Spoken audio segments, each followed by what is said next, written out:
परीक्षित ने पूछा, महर्षि, लोगों को जो ये ऊंची नीची गतियां प्राप्त होती हैं, उनमें इतनी विभिन्नता क्यों है? शुकदेव जी ने कहा, राजन, कर्म करने वाले पुरुष सात्विक, राजस और तामस 3 प्रकार के होते हैं तथा उनकी श्रद्धाओं में भी भेद रहता है। इस प्रकार स्वभाव और श्रद्धा के भेद से उनके कर्मों की गतियां भी भिन्न भिन्न होती हैं और न्यूनाधिक रूप में ये सभी गतियां सभी कर्ताओं को प्राप्त होती हैं। इसी प्रकार निषिद्ध कर्मरूप पाप करने वालों को भी उनकी श्रद्धा की असमानता के कारण समान फल नहीं मिलता। अतः अनादि अविद्या के वशीभूत होकर कामना पूर्वक किए हुए उन निषिद्ध कर्मों के परिणाम में जो हजारों तरह की नरकी गतियां होती हैं, उनका विस्तार से वर्णन करेंगे। राजा परीक्षित ने पूछा, भगवान, आप जिनका वर्णन करना चाहते हैं वह नरक इसी पृथ्वी के कोई देश विशेष में है अथवा त्रिलोकी से बाहर है या इसकी भीतर ही कहीं स्थित हैं? शुकदेव जी ने कहा, राजन, वह त्रिलोकी के भीतर ही है तथा दक्षिण की ओर पृथ्वी से नीचे जल के ऊपर स्थित है। इसी दिशा में अग्निश्वात आदि पितृगण रहते हैं। वह अत्यंत एकाग्रता पूर्वक अपने वंशधरों के लिए मंगल कामना किया करते हैं। उस नरक लोक में सूर्य के पुत्र पितृराज भगवान यमराज अपने सेवकों के साथ रहते हैं तथा भगवान की आज्ञा का उल्लंघन न करते हुए अपने दूतों द्वारा वहां लाए हुए मरे हुए प्राणियों को उनके बुरे कर्मों के अनुसार पाप का फल दंड देते हैं। परीक्षित, कोई लोग नरकों की संख्या 21 बताते हैं। अब हम नाम, रूप और लक्षणों के अनुसार उनका वर्णन करते हैं। उनके नाम इस प्रकार हैं: तामिस्त्र, अंधतामिस्त्र, रौरव, महारौरव, कुंभीपाक, कालसूत्र, असिपत्रवन, सूकरमुख, अंधकूप, कृमि भोजन, संदंश, तप्तसूर्मी, वज्रकंठ शाल्मकी, वैतरणी, कुयोद, प्राणरोध, विषसन, लालभक्ष, सार्वयोदन, अवीची और अयापान। इनके सिवा क्षार कर्दम, रक्षोगण भोजन, शूलप्रोत, दंतशूक, अवट निरोधन, पर्यावर्तन और सूचीमुख, ये 7 और मिलाकर कुल 28 नरक तरह तरह की यातनाओं को भोगने के स्थान हैं। जो पुरुष दूसरों के धन, संतान अथवा स्त्रियों का हरण करता है, उसे अत्यंत भयानक यमदूत कालपाश में बांधकर घसीटते हुए तामिस्त्र नरक में गिरा देते हैं। उस अंधकारमय नरक में उसे अन्न जल ना देना, डंडे लगाना और डर दिखाना आदि अनेक प्रकार के उपायों से पीड़ित किया जाता है। इससे अत्यंत दुखी होकर वह एकाएक मूर्छित हो जाता है। इसी प्रकार जो पुरुष किसी दूसरों को धोखा देकर उसकी स्त्री आदि को भोगता है, वह अंध तामिस्त्र नरक में गिरता है। वहाँ की यातनाओं में पड़कर वह जड़ से कटे हुए पेड़ के समान वेदना के मारे सारी सुध बुध खो बैठता है और उसे कुछ भी नहीं सूझ पड़ता। इसी से इस नरक को अंध तामिस्त्र कहते हैं। जो पुरुष इस लोक में यह शरीर ही मैं हूँ और ये स्त्री धन आदि मेरे हैं, ऐसी बुद्धि से दूसरे प्राणियों से द्रोह करके निरंतर अपने परिवार के ही पालन पोषण में लगा रहता है, वह अपना शरीर छोड़ने पर अपने पाप के कारण स्वयं ही रौरव नरक में गिरता है। इस लोक में उसने जिन जीवों को जिस प्रकार कष्ट पहुंचाया होता है, परलोक में यम यातना का समय आने पर वह जीव रूरू होकर उसे उसी प्रकार कष्ट पहुंचाते हैं। इसलिए इस नरक का नाम रौरव है। रूरू सांप से भी अधिक क्रूर स्वभाव वाले एक जीव का नाम है। ऐसा ही महारौरव नरक है। इसमें वह व्यक्ति जाता है जो किसी की परवाह नहीं करता, केवल अपने ही शरीर का पालन पोषण करता है। वहाँ कच्चा मांस खाने वाले रूरू इसे मांस के लालच से काटते हैं। जो क्रूर मनुष्य इस लोक में अपना पेट पालने के लिए जीवित पशु या पक्षियों को रांधता है, या खाता है, उस हृदयहीन राक्षसों से भी गए बीते पुरुष को यमदूत कुंभी पाप नाम के नरक में ले जाकर खौलते हुए तेल में डालते हैं। इस नरक में उन लोगों को डाला जाता है जो पशुओं का मांस खाते हैं। जो मनुष्य इस लोक में माता पिता ब्राह्मण और वेद से विरोध करता है, उसे यमदूत कालसूत्र नरक में ले जाते हैं। इसका घेरा 10,000 योजन है। इसकी भूमि तांबे की है। इसमें जो तपा हुआ मैदान है वह ऊपर से सूर्य और नीचे से आग से दहलता रहता है।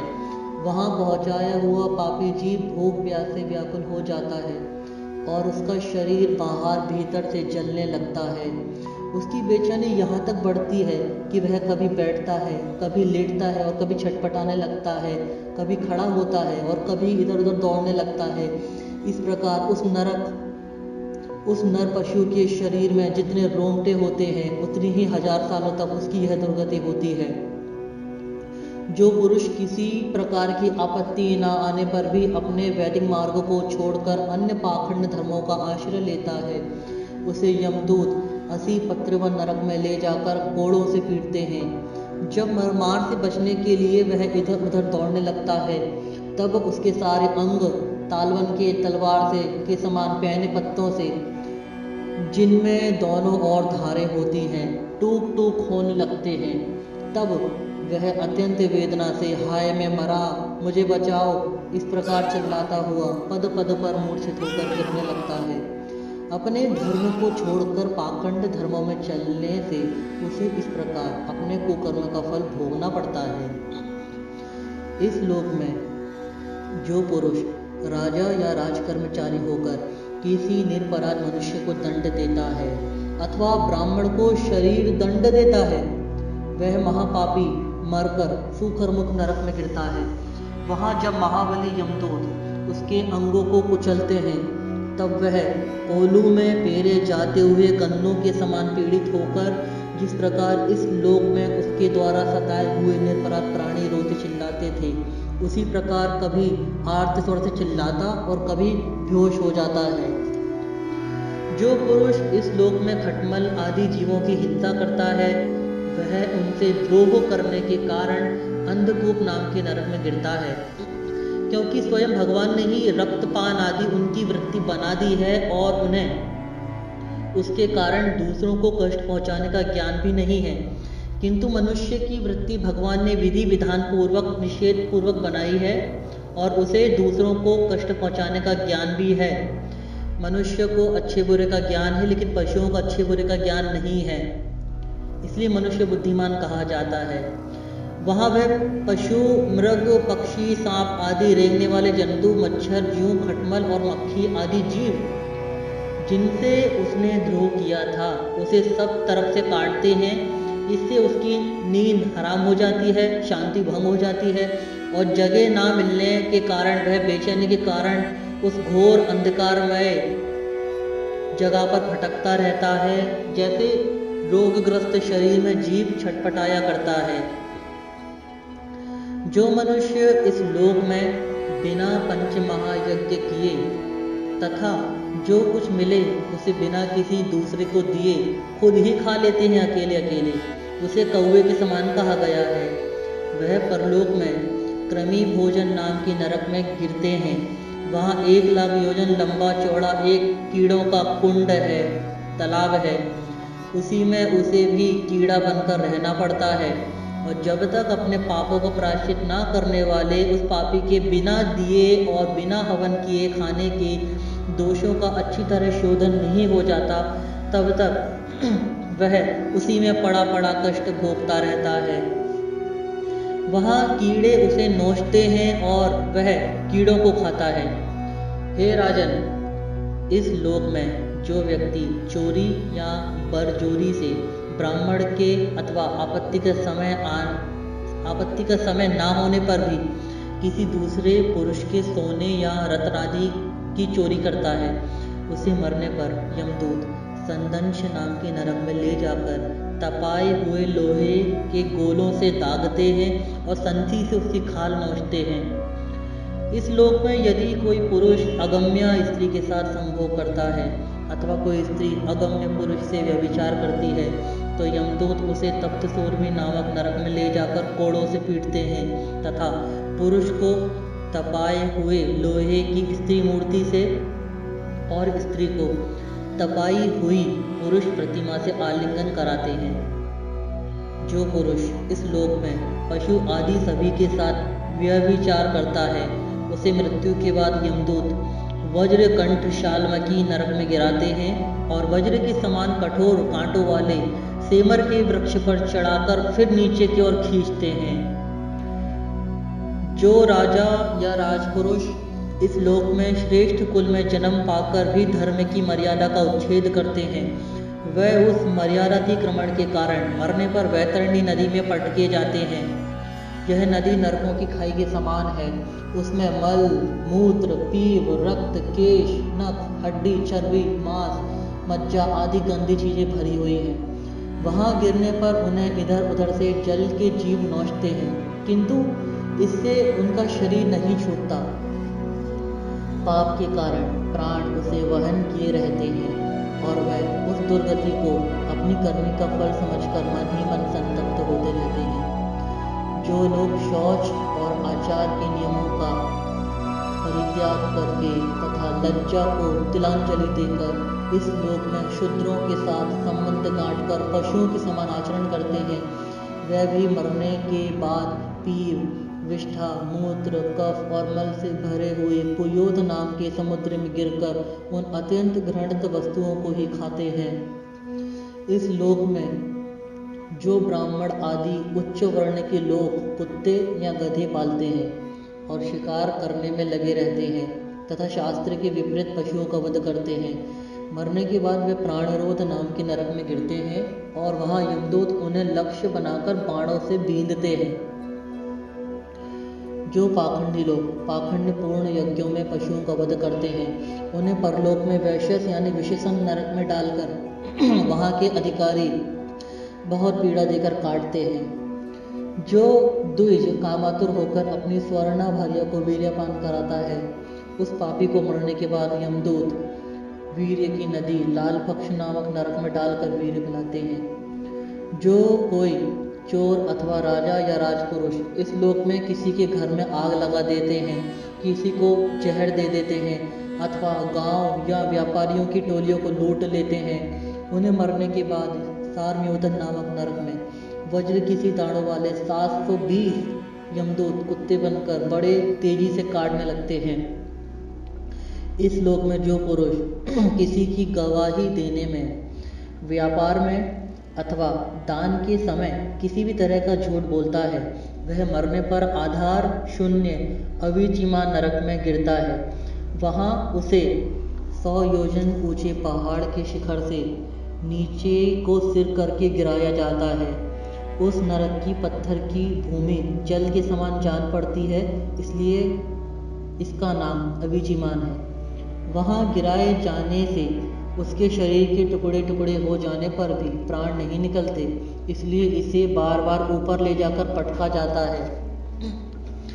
जो ब्राह्मण या ब्राह्मणी अथवा व्रत में स्थित और कोई भी प्रमादवश मद्यपान करते हैं तथा जो क्षत्रिय या वैश्य सोमपान करता है उन्हें यमदूत अयापान नाम के नरक में ले जाते हैं और उनकी छाती पर पैर रखकर उनके मुंह में आग से गलाया हुआ लोहा डालते हैं। जो पुरुष इस लोक में निम्न श्रेणी का होकर भी अपने को बड़ा मानने का कारण जन्म, तप, विद्या, आचार, वर्ण या आश्रम में अपने से बड़ों का विशेष सत्कार नहीं करता वह जीता हुआ भी मरे के समान है।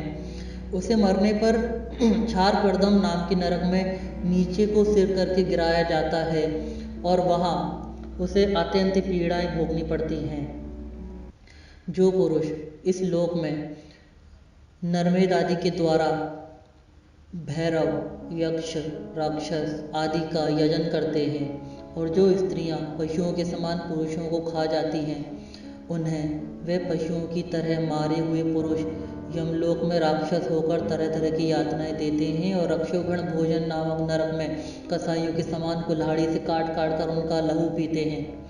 तथा जिस प्रकार वे मांस भोजी पुरुष इस लोक में उनका मांस भक्षण करके आनंदित होते थे, उसी प्रकार वह भी उनका रक्तपान करते और आनंदित होकर नाचते गाते हैं। इस लोक में जो लोग वन या गांव के निरपराध जीवों को, जो सभी अपने प्राणों को रखना चाहते हैं, तरह तरह के उपायों से फुसलाकर अपने पास बुला लेते हैं और फिर उन्हें कांटों से बेंधकर या रस्सी से बांधकर खिलवाड़ करते हुए तरह तरह की पीड़ाएं देते हैं, उन्हें भी मरने के बाद यम यातनाओं का समय शूलप्रोत नाम के नरक में शूलों से बेधा जाता है।